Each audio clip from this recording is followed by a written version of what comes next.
Right, so the speaker's post is the debate that, of course, rages on, and we've got some breaking news that is also coming in right now on the broadcast. Sparks continue to fly over the Lok Sabha speaker pick.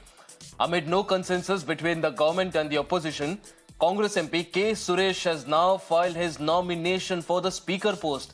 A big update coming as far as the speaker post is concerned. K. Suresh to be the India bloc speaker pick. Now, this, of course, if it stands, it will be Om Birla versus K. Suresh for the speaker post for the 18th Lok Sabha as well. So clearly there, no consensus between the opposition and the government over the speaker post. My colleague Gaurav joins us on the broadcast to get us more details on this. Gaurav, एक तरह से opposition offer दे रही है government को कि speaker post आप लीजिए और डेप्यूटी स्पीकर पोस्ट हमें दीजिए, लेकिन गवर्नमेंट का अभी तक कुछ रिस्पांस नहीं आया, जैसे राहुल गांधी बता रहे थे। तो इसीलिए अभी कांग्रेस ने भी अपना एक कैंडिडेट पोस्ट किया है स्पीकर पोस्ट के लिए। देखिए, बिल्कुल ओम बिरला का अनुपोस्ट चुना जाना बिल्कुल असंभव हो गया है, क्योंकि इंडिया ब्लॉक ने अपनी तरफ से अपने 8 बार के एमपी के सुरेश को जो है वो चुनाव में खड़ा कर दिया है। तो ये बात तय हो गई है कि ओम बिरला बनाम के सुरेश की लड़ाई जो है वो लोकसभा स्पीकर पोस्ट के लिए होने जा रही है।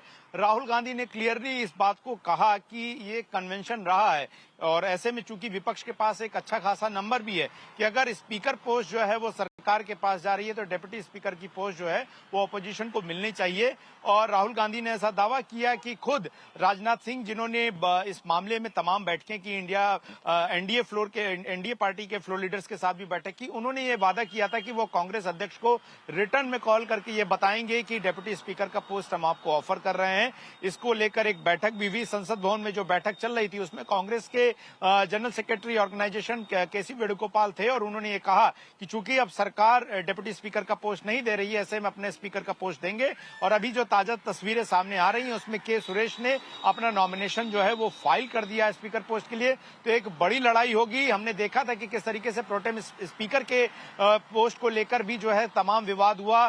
कांग्रेस ने कहा कि कन्वेंशन के मुताबिक सबसे सीनियर मोस्ट पार्लियामेंटेरियन को जो है वो पोस्ट दी जानी चाहिए, लेकिन बीजेपी ने भर्तरी मेहताब को प्रोटेम स्पीकर बनाया। और उस वक्त विवाद खड़ा हुआ कि भारतीय जनता पार्टी जो है एक दलित नेता को जो है वो पीछे करना चाह रही है और उनको आगे नहीं बढ़ाना चाह रही है। और अब ये लड़ाई इस वजह से भी इंटरेस्टिंग है कि अगर आप उसको कास्ट के एंगल से देखें तो इधर एक तरफ ओम बिरला हैं और दूसरी तरफ के सुरेश हैं, जो कि दलित कम्युनिटी से आते हैं। और बहुत इंटरेस्टिंग लड़ाई होगी, क्योंकि अगर ऐसा होता है तो हो सकता है कि भारत सरकार के लिए, भारतीय जनता पार्टी के लिए स्पीकर पोस्ट का चुनाव आसान ना हो, क्योंकि दलित वाले मुद्दे पर भी जो है वो वोट बढ़ सकते हैं। और यही गौरव, जैसे कि आप बता रहे, काफी विवाद खड़ा होता हुआ स्पीकर पोस्ट के लिए आगे क्या कुछ होगा, उस जानकारी के लिए हम आपके पास आएंगे। बट बहुत बहुत धन्यवाद सारी जानकारी के लिए। Of course, a lot of debate there about the speakers post.